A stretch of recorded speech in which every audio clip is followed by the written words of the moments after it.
Hi everyone, here we've got Honor Play 7 and let me show you how to reset app preferences on this device.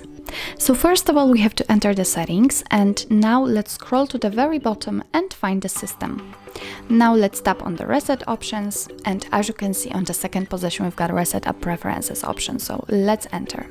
Now your device is telling you that it will reset all preferences for disabled apps, disabled app notifications, default app for actions, background data restrictions for apps, and any permission restrictions. What's more, no worries, you won't lose any app data, so if you are ready, tap on reset apps.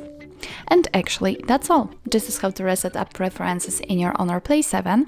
Thank you so much for watching, and if you find that this video was helpful, please hit the subscribe button and leave the thumbs up.